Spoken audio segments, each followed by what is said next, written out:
예수 믿으면 과거가 정리되고 현재가 가치 있고 미래가 더 영광스럽습니다. 그렇습니다. 예수를 믿으면요, 과거가 정리가 돼요. 그 과거가 뭐냐면 무슨 연애했던 그런 과거 말고 죄 가운데 살던 나의 삶들, 죄의 종노릇하며 했던 그 모든 결과들을 정리받습니다.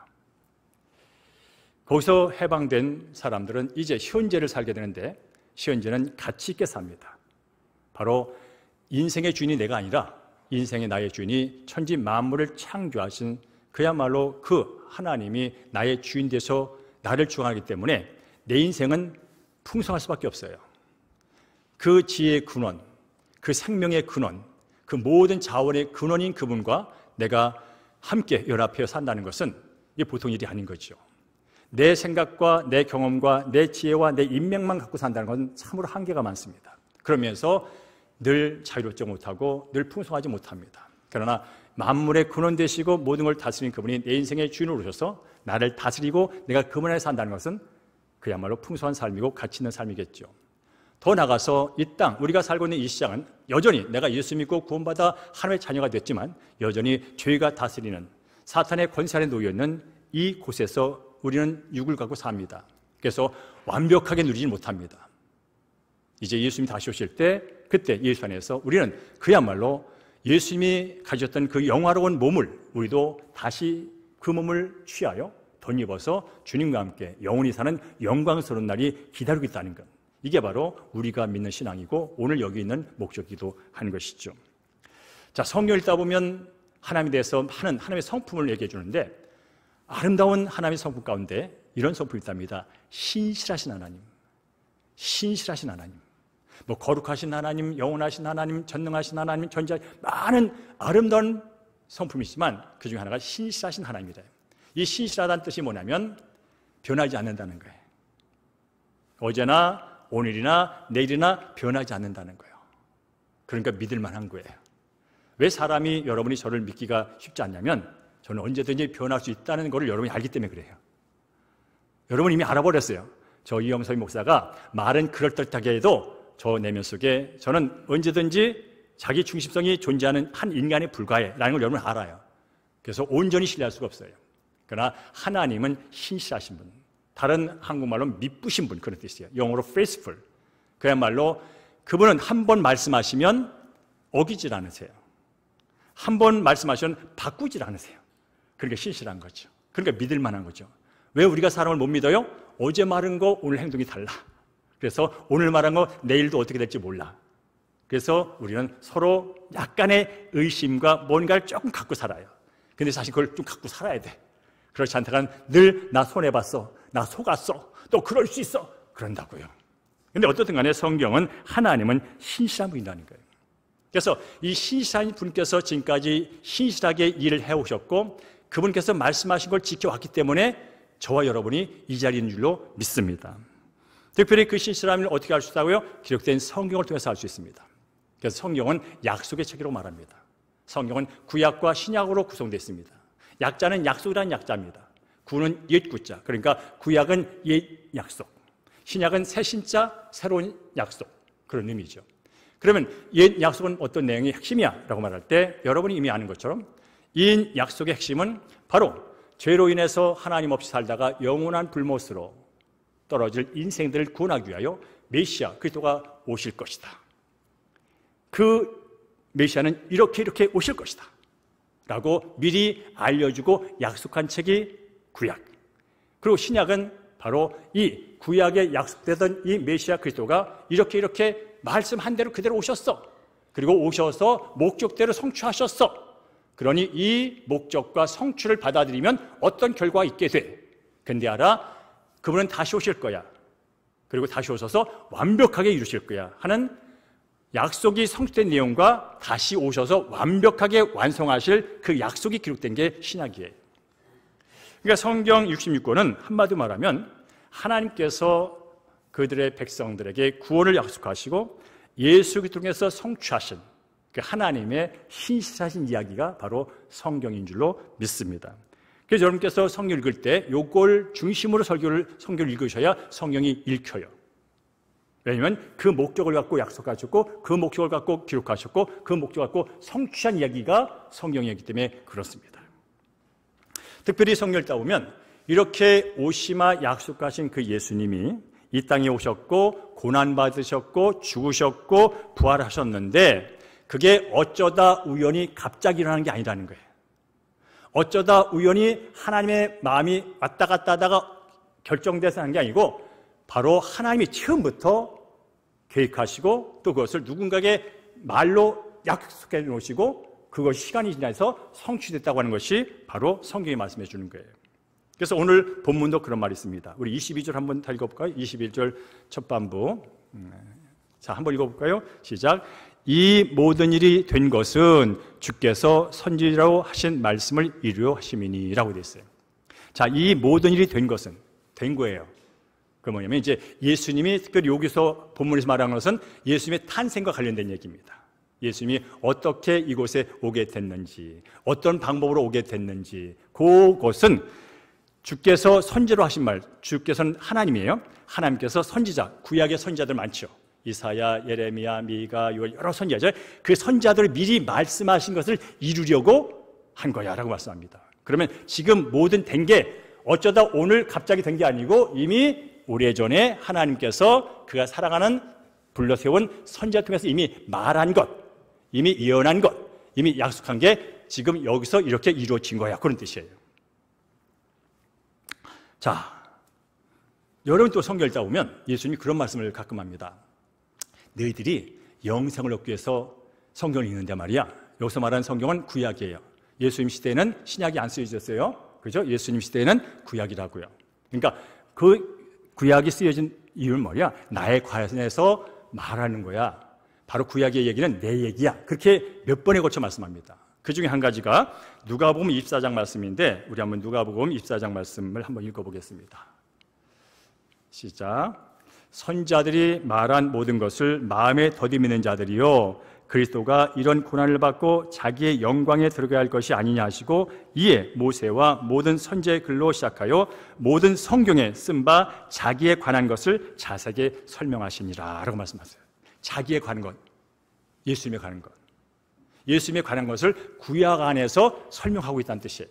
보니까 뭐라고요? 모세와 모든 선지자. 모세가 뭡니까? 율법이죠. 모세 5경, 창세기, 출애굽기, 레위기, 민수기, 신명기. 그죠? 그 안에도 그 내용의 핵심이 뭐라고요? 물론 창조 기사가 있고 타락 기사가 있고 그 나름대로 하나님께서 이루시는 이야기가 있지만 그게 바로 뭐라고요? 예수와 관련된 얘기라는 거예요. 그러니까 우리는 창세기 읽으면서 예수를 만날 수 있어요. 레위기를 읽으면서 예수를 만날 수 있어요. 신명기를 읽으면서 예수를 만날 수 있어요. 왜? 그 얘기가 예수님에 관한 얘기이기 때문에 그래요. 더 나가서 모든 선지자들, 그죠? 대선지서, 소선지서, 선지자들이 하는 모든 글 가지고 자기에 대해서 설명합니다. 이 누가복음 24장 배경이 뭐냐면 예수님께서 말씀하신 대로 십자가에 달려 죽으셨어요. 그리고 부활하셨어요. 자, 그런데 어떤 제자들은 이 사실을 믿을 수가 없는 거야. 아, 부활을 했대. 보지 못하니까 믿지 못하는 거예요. 그러니까 그래서 두 제자가 예수님께서 그렇게 능력을 베푸시던 주님께서 그냥 계속 살아가시면 얼마나 좋았을까 했는데 십자가에 달려 죽는 모습을 봤어요. 죽음까지 봤다고요. 얼마나 실망이 되겠어요. 내가 끝까지 믿고 따르던 사람이 그냥 맥없이 죽어버려. 많은 기대를 했는데 기대를 저버리고 죽어버려. 그럼 낙심이 되잖아요. 그런데 며칠 지나고 보니까 사셨대. 부활하셨대. 근데 본지 못했어요. 그래서 어떻든 간에 그런 실망한 마음을 가지고 엠마오로 걸어갑니다. 낙향입니다. 그때 부활하신 주님이 찾아오신 거예요. 부활하신 주님이 그 풀이 죽어서 실망했고 엠마오로 걸어가는 그 제자에게 찾아오셔서 함께 동행하면서 말씀하시는 거예요.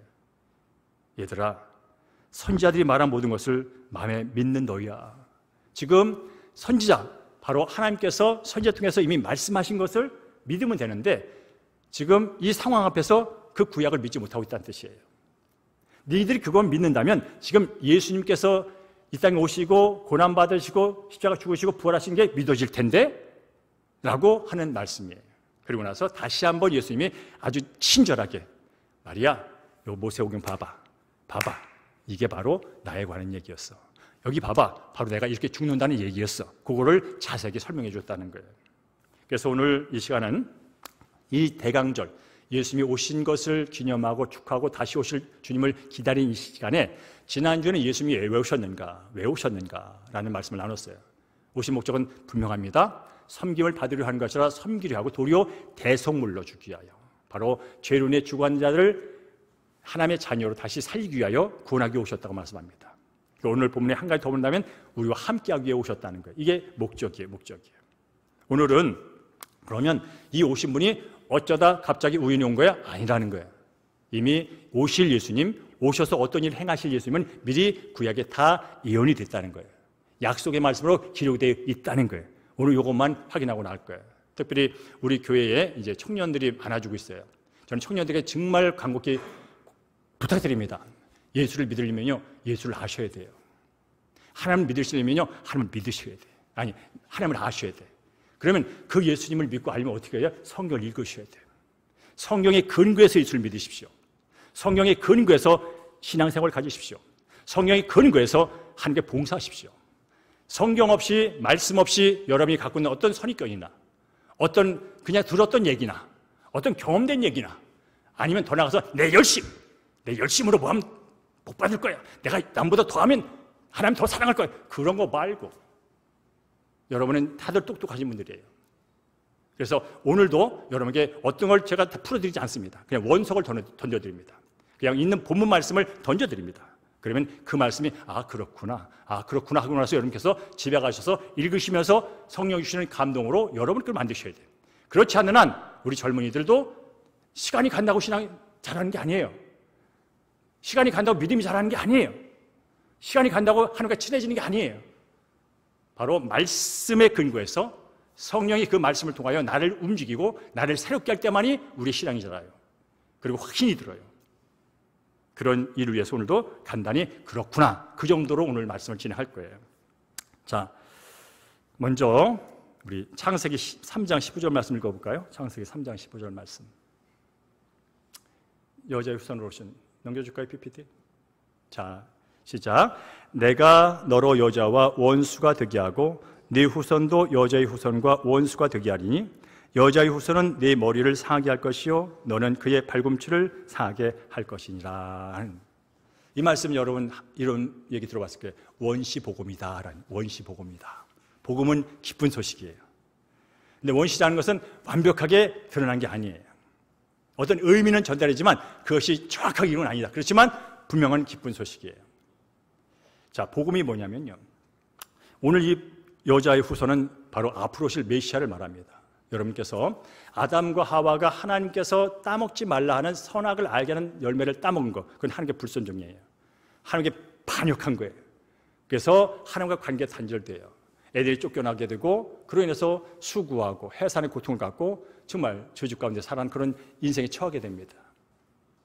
그러면서 이 아담과 하와가 누구의 종속됐냐면 하나님의 아래 사는 게 아니라 그를 꼬드겨가지고 죄짓게 만들고 고통 가운데 가서 결국 멸망시킬 사탄의 그 권위 아래 내려오고 맙니다. 사탄의 말을 들었기 때문에 사탄의 종이 된 거예요. 그리고 세상은 뭐예요? 악한 자에게 처했다고 그래요.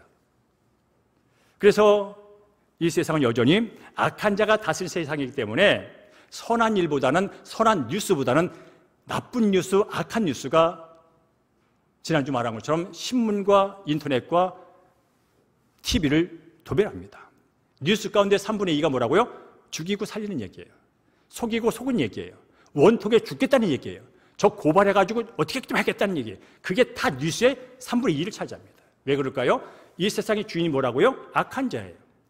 그리고 하나님을 대적한 그 심성 가운데 그 악을 계속해서 조장을 시켜요.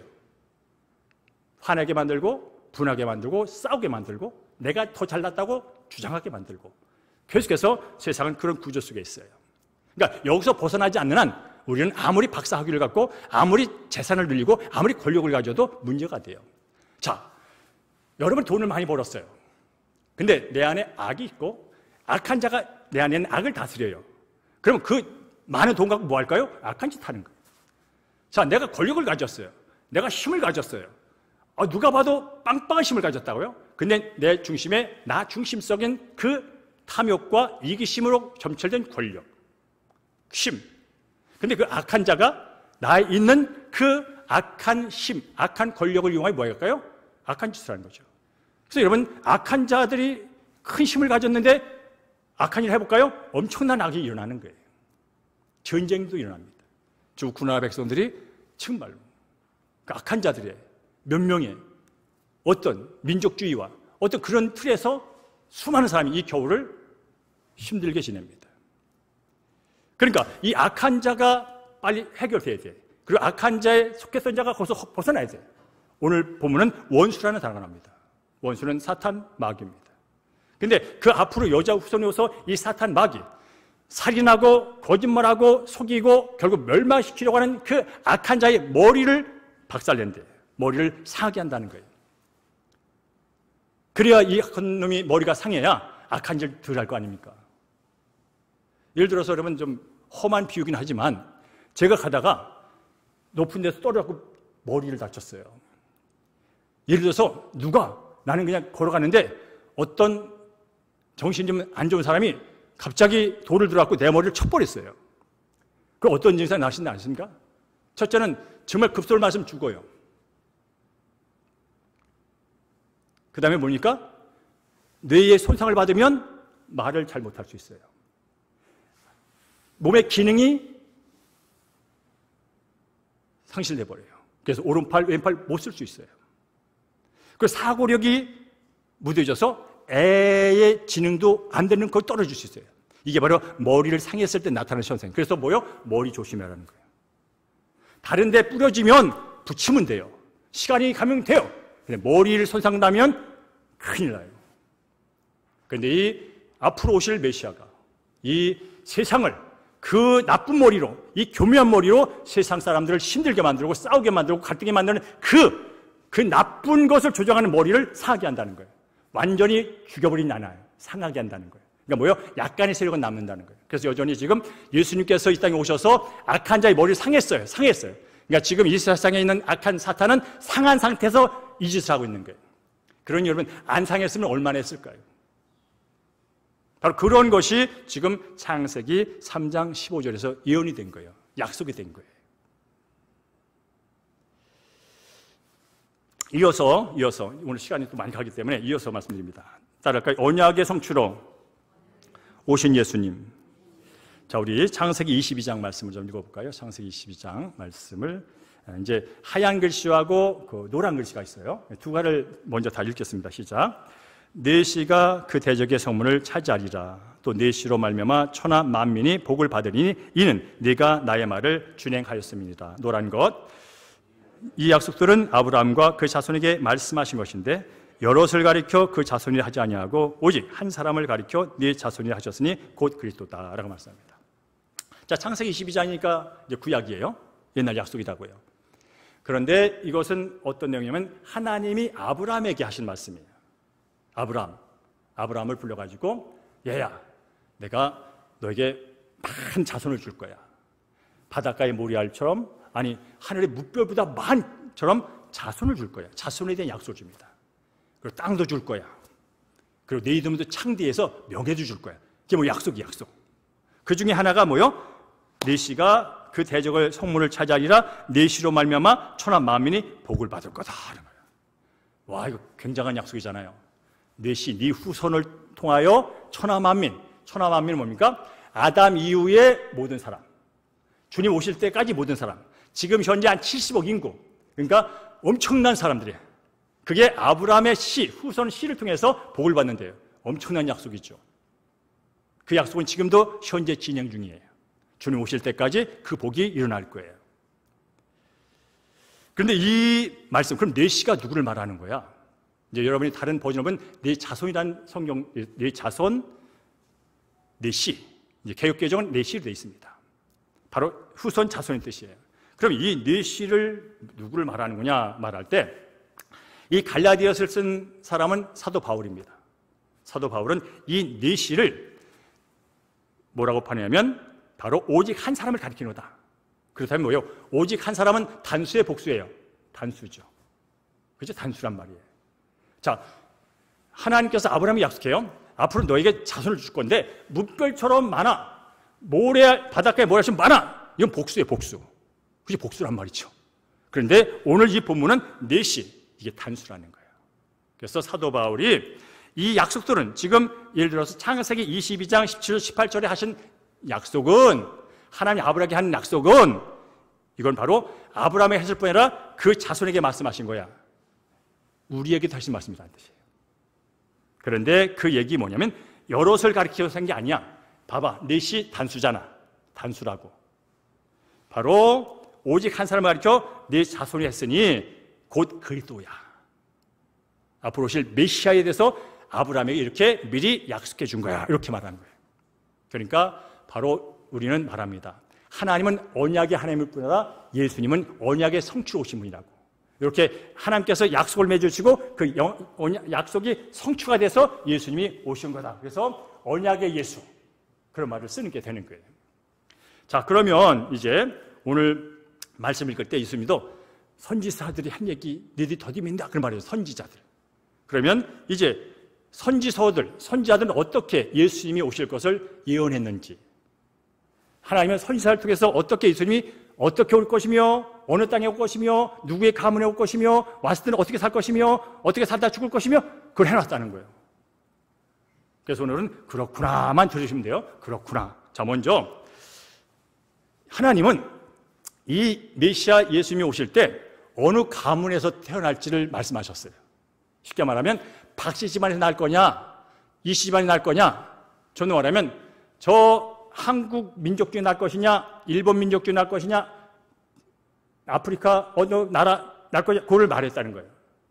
그 중에 하나가 이사야서 11장 1절과 10절이 있는데 10절을 먼저 읽겠습니다. 자, 이사야서 11장 10절 말씀 시작. 그날에 이새의 뿌리에서 한 싹이 나서 만인의 기초로 설 것이요 열방이 그에게 돌아오리니 그가 거한 것이 영화로우리라 라고 말씀하고 있습니다. 여러분, 이새는 사람의 이름입니다. 이새가 누구의 아버지죠? 이새가 누구의 아버지? 다윗의 아버지, 다윗의 아버지. 이새는 사람 이름인데 다윗 사람이에요. 그러니까 이새의 뿌리, 그러니까 그 이새 집안에서 이 메시아가 나올 거란 예언이에요. 만민의 깃발로 선다는 거예요. 그리고 만민이 그에게 돌아온다, 그에게 찾아온다는 뜻이에요. 바로 그 예언이 출생 가문에 대한 예언이 있어요. 그러면 이제 그게 어떻게 성취되는지 마태복음 1장 1절 말씀 노란 거 한번 읽어볼까요? 시작. 아브라함과 다윗 자손 예수 그리스도의 계보라. 계보는 족보라는 뜻이에요. 그러니까 아까 말했잖아요. 언약, 아브라함에게 언약했잖아요. 네 씨로, 그죠? 네 씨 중에 바로 메시아가 나타날 거야. 아브라함 뚜뚜뚜 내려다보면 누가 있어요? 이새가 있어요. 이새를 내려가면 다윗이 있어요. 다윗 왕이 있다고요. 그러면서 그 자손에서 예수가 났다, 성취됐다, 그런 말씀을 해주고 있는 거예요. 자, 그리고 이제 여러분 또 이제 성경 좀 읽다 보면 이제 다윗에 관련된 책들, 사무엘 상하가 있잖아요. 그걸 읽다 보면 이제 하나님께서 친히 다윗에게 너의 혈통을 통하여 내가 영원한 나라, 영원한 왕국을 세울 거야. 그런 예언이 있어요. 그게 약속이 있다고요. 그게 바로 다윗의 가문에서 태어났다는 거예요. 그런 다음에 여러분이 들었던 것 중에 하나, 오늘 본문에 있던 것. 그럼 어떻게 태어나는데? 신이 어떻게 인간으로 태어날 수가 있어? 어떻게 창조주가 인간의 몸으로 태어날 수 있어? 그런 질문이 있잖아요. 근데 성경은 성령으로 됐다는 거예요. 그것이 바로 오늘 본문인데 어떻게 예언됐는지 이사야서 7장 14절 말씀 읽어볼까요? 자, 시작. 보라, 처녀가 잉태하여 아들을 낳을 것이요 그의 이름을 임마누엘이 하리라 라고 하는 거죠. 자, 오늘 마태복음 오늘 읽었던 본문 내용이에요. 근데 이것이 마태복음 그 쓰일 때 쓰여진 게 아니고 이미 이사야 선지자 수백 년 전에 벌써 이 메시아가 어떻게, 하나님이 어떻게 인간의 몸을 입고 나오는에 대한 약속의 말씀이 이렇게 이사야 선지자 통해서 예시가 됐다는 거예요. 예언이 되고 약속이 됐다는 거예요. 어떻게 해요? 처녀가 잉태한다는 거예요. 사실은 한 생명이 이 땅에 태어나려면 남자와 여자 연합을 통해서 태어납니다.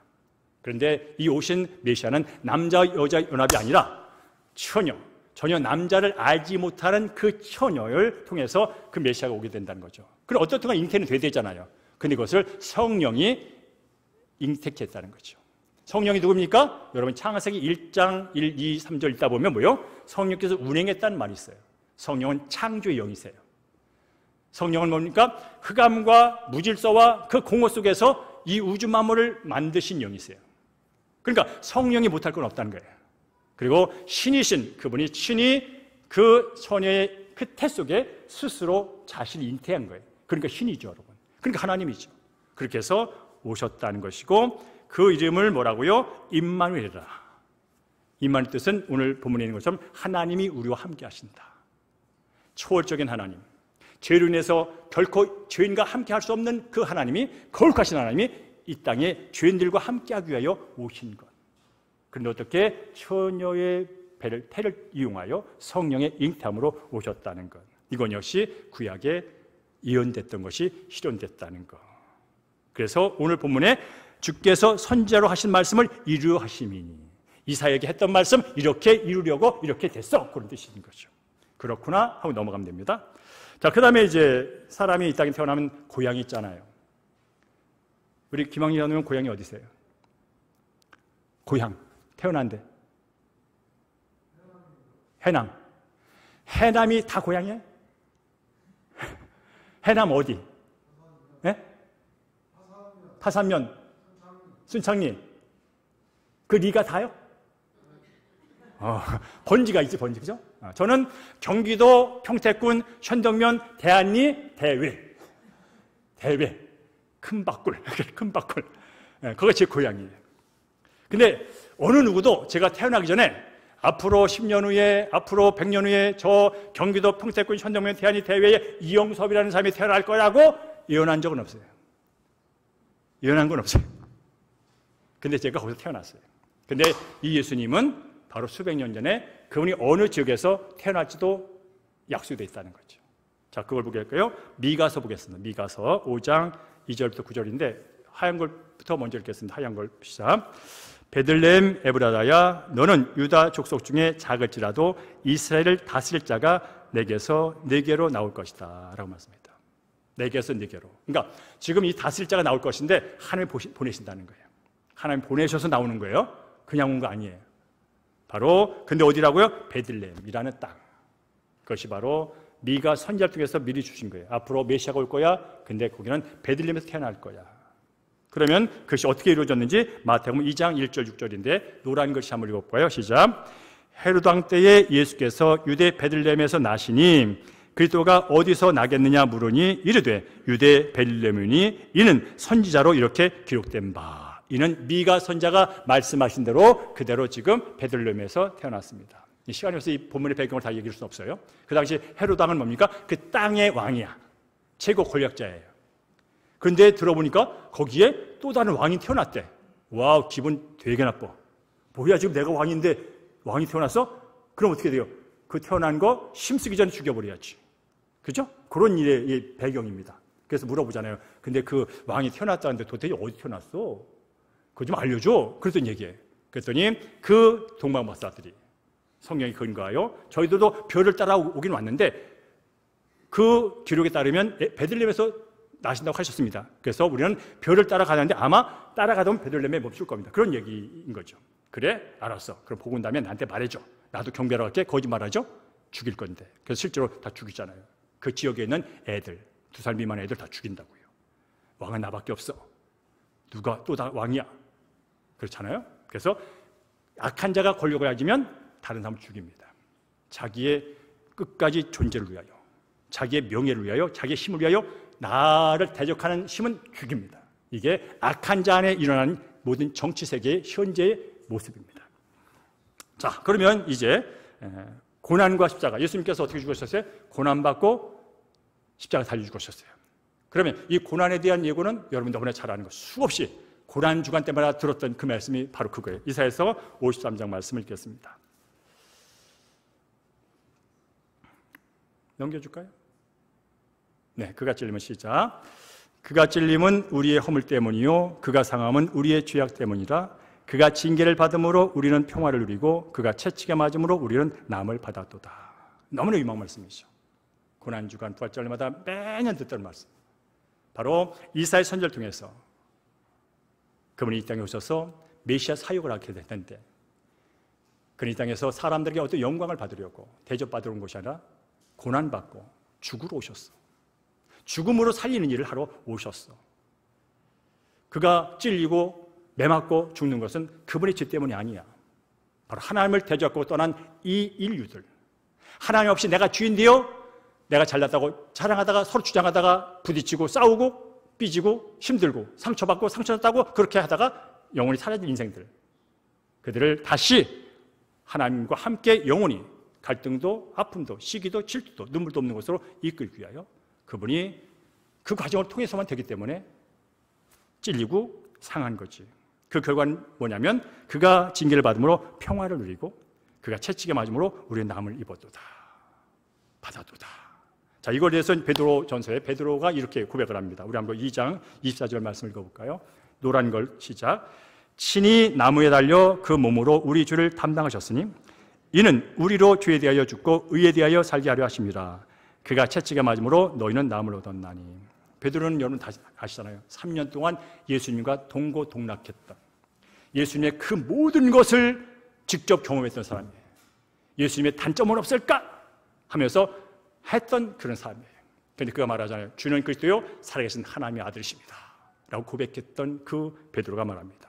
바로 당신의 고난은, 나도 당신이 고난받고 십자가에 달려 죽을 때 당신을 모른다고 나도 부인했던 그런 존재지만, 그러나 돌아보니 부활하신 예수를 만난 후에, 성령을 받은 후에 그는 사도행전 말씀뿐 아니라 그가 쓴 베드로서를 통해서 바로 이분이 이사야 선지자가 예언했던 그분마저 내가 3년 동안 진짜 봤거든, 내가 진짜 그분한테 배웠거든, 진짜 나도 배반도 해봤거든, 근데 진짜 이분은 이사야서 선지자에 기록된 그분마저 라고 그분이 말씀을 했다는 거예요.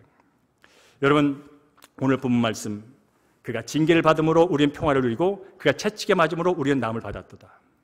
이건 하나의 경구가 아니에요. 실제로 예수님께서 이 땅에 2000년 오셔서 나의 모든 죄와 나의 모든 인생의 질고를 다 짊어졌다는 뜻이에요. 그럼 여러분 이걸 믿음으로 받아들이셔야 돼요. 그래, 그분이 징계를 받음으로 나는 하나님과 화목하게 됐어. 하나님과 화목하게 됐어. 하나님을 아버지라 부르며 그분께서 부여하신 것을 받으며 영원히 누릴 수 있는 복을 받은 하나님의 자녀야. 이게 평화예요. 이게 화목이에요. 그리고 나는 그가 채찍에 맞음으로 나는 남을 받았어.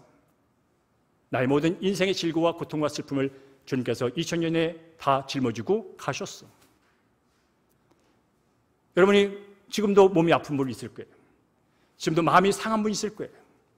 오늘 말씀을 붙드세요.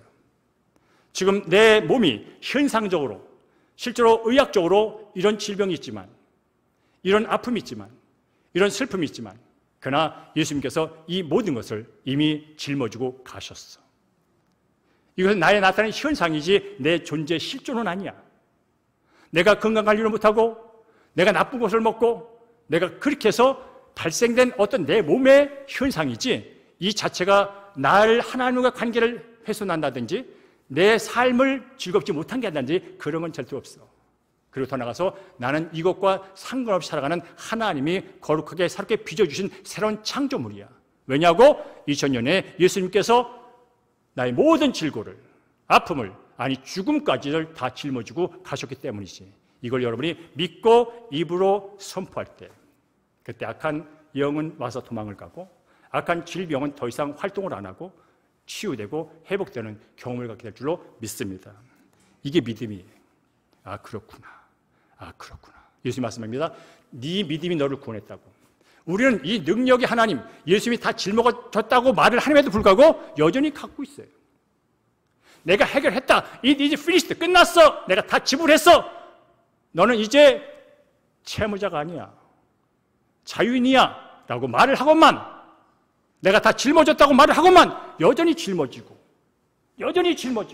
짊어진 걸 묵상하면서 계속 살아가는, 이걸 우리는 믿으면서 어리석다고 말하는 거예요.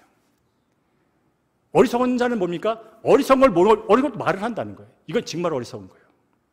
사랑하는 성도님들이요, 그런 어리석은 믿음의 그리스도인이 아니기를 주님으로 축원합니다.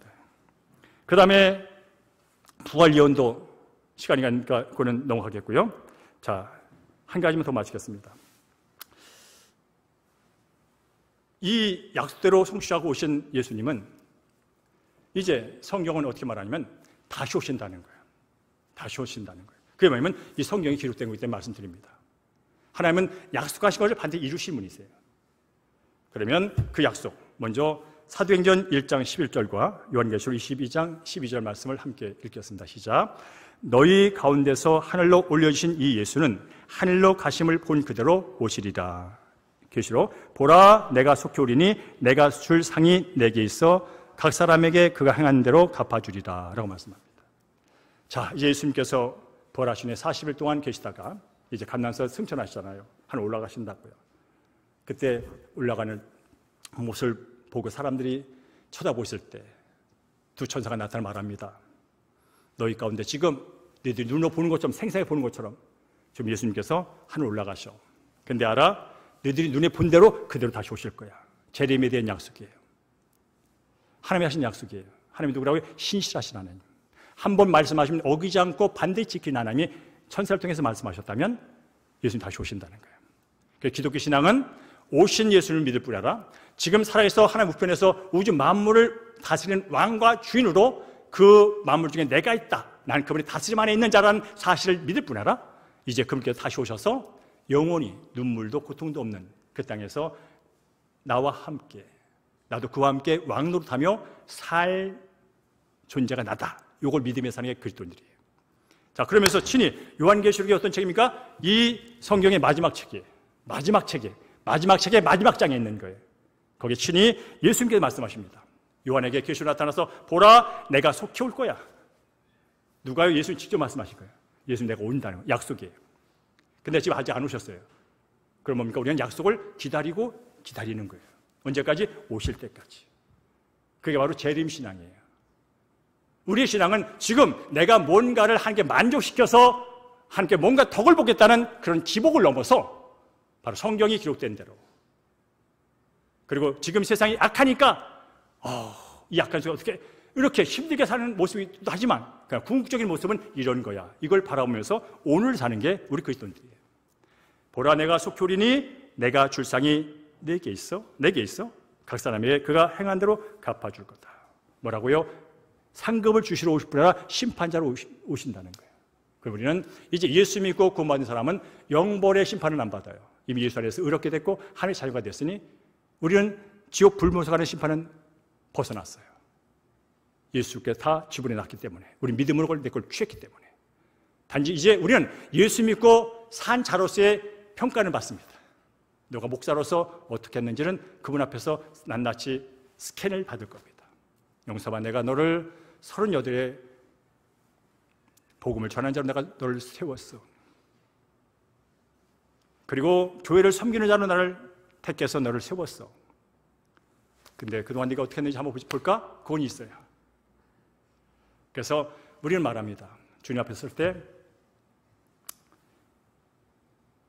착한 종아, 네가 작은 일에 충성하였으니. 그렇습니다. 저희 일은 큰 일은 아니에요. 예수님께서 말씀하셨어요. 너희는 나보다 더 큰 일 할 거야. 그런 말씀하셨지만 사실은 저가 있는 예수님에 비해서는 큰 일은 아니에요. 예수님 죽으셨거든요. 그런데 어쨌든 간에 우리는 이제 예수 믿고 산 우리의 삶, 예수 밖이 아니라 예수 안에서의 삶에 대한 것은 한번 예수 앞에서 정산을 하게 될 거예요. 그것은 비난하고 정죄받기 위한 것이 아니에요. 그 나라에서 주께서 약속하신 해처럼, 달처럼, 별처럼 빛나는 그 영광스러운 자리를 위한 시간을 갖게 될 거예요. 그러나 분명히 아십시오. 여러분 예수 그리스도 안에서 그분이 행하신 일을 믿음으로 받아들였다면 여러분 결코 지옥을 떨어지지 않습니다. 왜냐하면 예수님이 다 갚아놨고 우리는 그걸 믿음으로 받았고 입으로 시인하여 구원을 받았기 때문에 그렇습니다. 오늘 이 시간 혹시나 아직도 예수 그리스도께서 이 땅에 오신 목적과 나를 위해 행하신 그것이 믿어지지 않아서 여전히 갈등하신다면 여러분 말씀을 붙드십시오. 기록된 말씀을 그냥 받아들이십시오. 받아들이는 순간 내 겁니다. 김왕장님이 어저께 제게 이 성경책을 목사님, 제가 목사님 생각해서 성경책 하나 사왔어요 라고 제게 줬다면 저는 줄 때 이것을 받았다면 받는 순간 내 겁니다. 다음날 우리 장로님이 오셨고 목사님 나 마음 바뀌어서 어제 준 거 갖고 와 말할 때 저는 안 줍니다.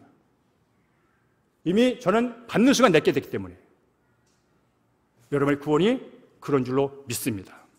사탄은 말할 겁니다. 너가 그렇게 말하는데 어떻게 구원을 받았다는 거야? 네가 그렇게 행동하는데 어떻게 구원을 받았다는 거야?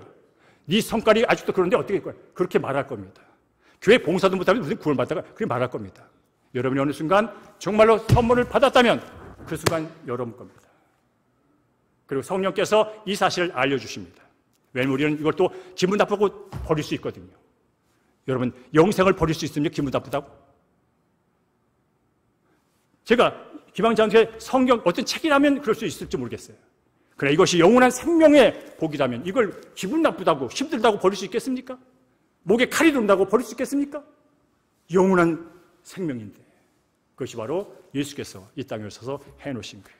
그런데 그것은 어쩌다 우연히 갑자기 된 것이 아니라 이미 하나님께서 그